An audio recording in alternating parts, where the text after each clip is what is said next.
안녕하세요.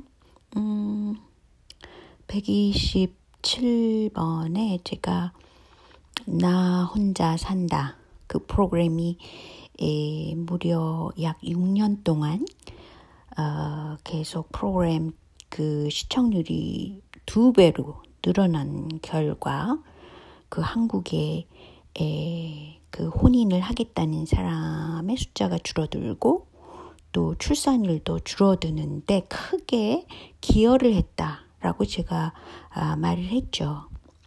근데 그것에 대해서 설마 그럴 리가 뭐 이런 식으로 생각하는 분들이 꽤 많을 텐데요. 사실은 박정희든 전두환이든 정권을 쥔 다음에 가장 먼저 한 것이 그 언론 방송을 손보는 것이었죠. 그런 것은 히틀러 같은 정권에서도 마찬가지였어요. 매스컴을 어떻게 끌고 가느냐, 어떤 내용을 담느냐, 그것을 가장 중시한 겁니다.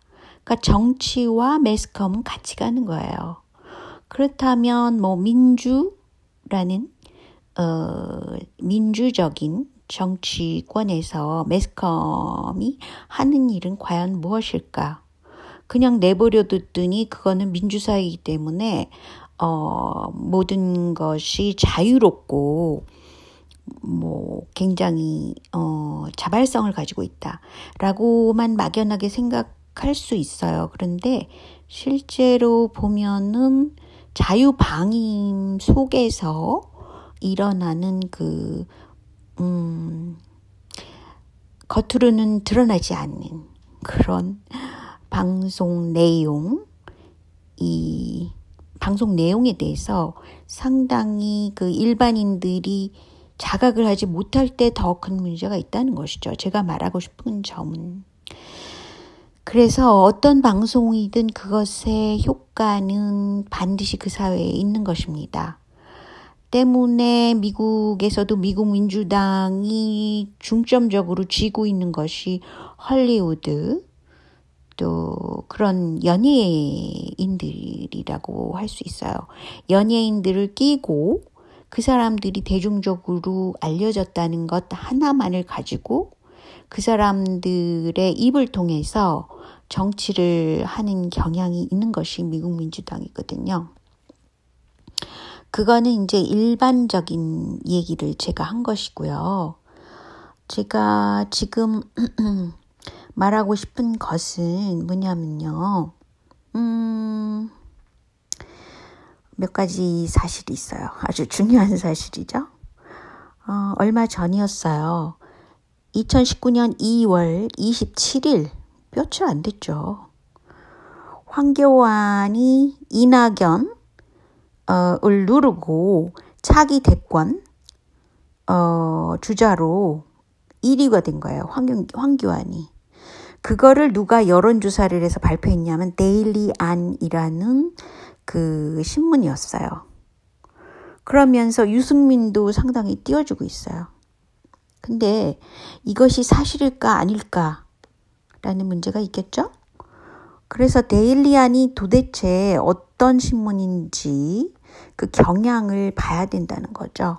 그래서 이제 제가 전에 찾아놓은 것을 다시 가져왔는데요. 데일리안은 보수 쪽인 그런 진영 논리가 있는 그런 언론이에요. 그러니까 언론을 다루거나 지지율 조사를 하는 데 있어서 사실은 큰 자본력은 별로 돈이 많이 안 된다는 것이죠. 그러면서 한국 사회의 그 어느 쪽으로 정치 성향으로 끌고 간다라는 방향성이 있으면 얼마든지 이런 여론 조작이 가능하다는 거예요. 이해가 가셨죠? 그런데 이제 최근 들어서 제가 이제 세계일보와 중앙일보 이 두 매체의 힘에 대해서 제가 여러 번 강조를 했었죠. 그동안에 제가 올린 동영상을 보면 아실 거예요. 근데 세계일보에서는 작년 12월 17일, 2018년 12월 17일에 지지율 조사를 처음 했다고 그래요. 이것에 대해서는 한일 해저터널 건설에 공감한다는 쪽으로 그 지지율 조사를 해가지고 국민의 62%가 찬성한다. 이렇게 결론을 내고 발표를 해버렸어요. 근데 대부분 국민들은 이거 반대하는 쪽이거든요. 근데 이제 이것을 세계일보에서 지지율 조사를 처음 해가지고 그걸 발표했다는 것이에요. 이해가 가셨죠? 그런데 이 세계일보, 즉 그 평화그룹이라 그래야 되나요? 또는 그 문선명, 그 돌아가신 그 문선명 조직, 통일교가 쥐고 있는 게 UPI 뉴스라고 그러죠. 근데 UPI 뉴스의 창간식을 축사한 것이 누군가 하면요, 김진표예요. 2018년 11월 1일에 했습니다. 근데 이 김진표가 또 뭐라 그랬냐면요, 잘 알다시피 이재명은 탈당이 최선이다. 그리고 자기가 총리가 되는 경우, 자기가 여건이 된다면 총리가 되겠다. 이렇게 했단 말이죠. 그래서 마치 자기가 그 경제를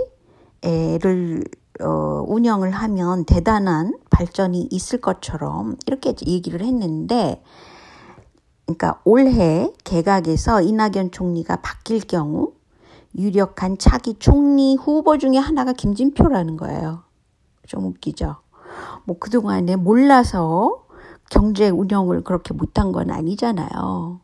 근데 이 사람이 이런 식으로 얘기할 정도면 그 배경 파워가 얼마나 대단한 자본력을 갖고 있는지 이해가 가셨죠. 그런데 또 재미있는 것이 아니라 좀 섬찟한 문제가 있는데, 이 중앙일보, 중앙그룹이라고 그러죠. 중앙일보, 중앙그룹에 가장, 이게 주식회사란 말이죠. 근데 가장 많이 주식을 쥐고 있는 것이 이 중앙일보, 중앙그룹인데, 그 쉐어 부분이 25%라고 그래요. 25%. 그러면 나머지는 누가 갖고 있을까? 궁금하시죠? 근데 이제 제가 영어로 된 거를 찾아보면요, 아사히 TV는 요미우리보다는 약간 뭐라 그러나요? 그 왼쪽으로 가 있다고 그러는 그런 언론 방송이라고 그러네요. 근데 3.08%를 중앙일보에 주식을 가지고 있다네요. 희한하죠. 왜 일본 그룹에 이렇게 주식 부분을 줬을까? 그것도 문제고요. 그 다음에 0.64%를 그 가장 유명한 세계적인 그 방송 파워인 터너라는 그룹이 있죠. 그 터너 그룹의 아시아 패시픽 그 브로드캐스팅 시스템에 그 0.64%를 가지고 있대요. 왜 이렇게 그러니까 주식을 나눠줬을까? 그것도 좀 그렇죠. 근데 2011년 자료를 보면은, 그 옛날 자료에 보면은 이 터너 아시아 패시픽 벤처 그룹이 더 많은 주식을 갖고 있어요. 2.64%라고 나오네요.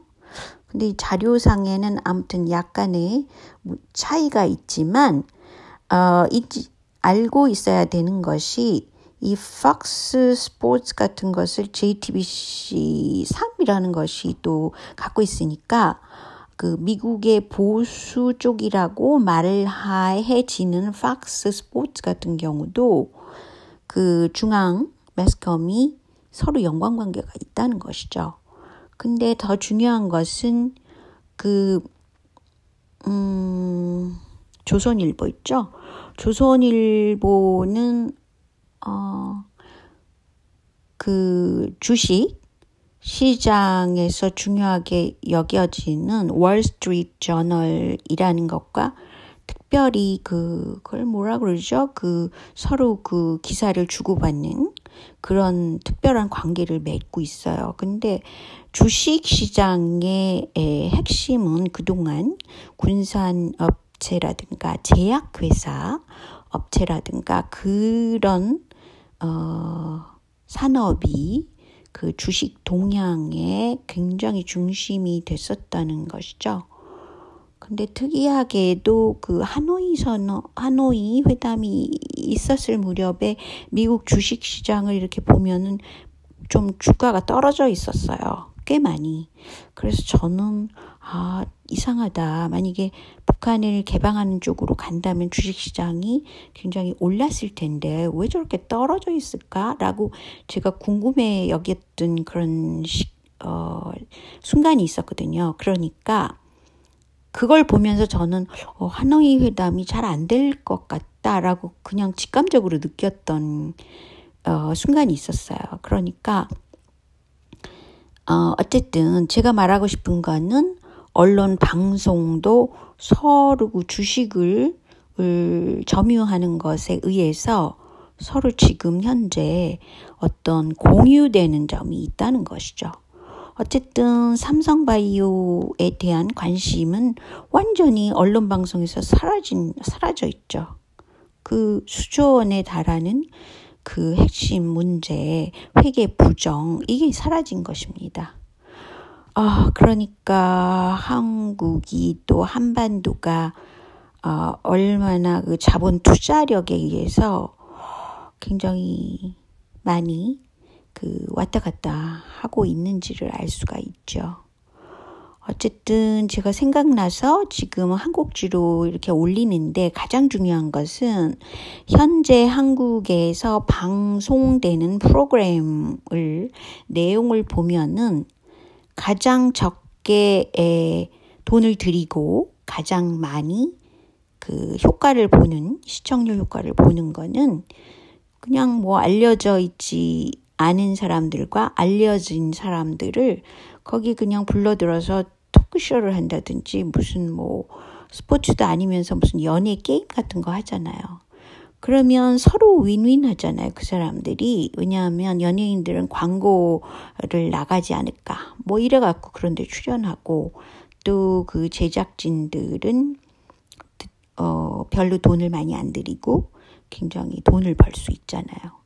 뭐 그런 식의 그러니까 굉장히 그 허접하죠. 프로그램 자체의 기획을 보면은 굉장히 허접하다고 볼 수 있어요. 그리고 세계 여행을 추동한 거, 맨 처음에 시작한 것도 TV 프로그램을 통해서였잖아요.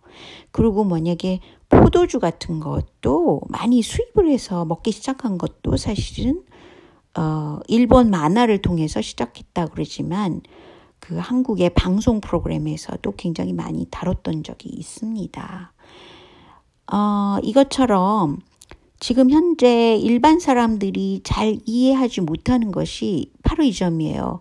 나 혼자 산다. 이것이 뭐 뜨니까 사람들이 다 거기에 부응하는 거죠. 한국처럼 그 그룹으로 생각하잖아요. 사람들이 옆집에서 하는 거 그대로 따라하는 식의 그런 게 많잖아요.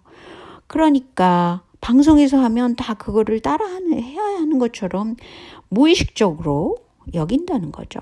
이게 굉장히 큰 문제인데 아직까지 그 인식이 이렇게 적다는 것이 저로 하여금 다시 이런 한국지를 올리게 됐어요. 자, 그러면 안녕히 계세요. 다음 시간에요. 또 뵐게요.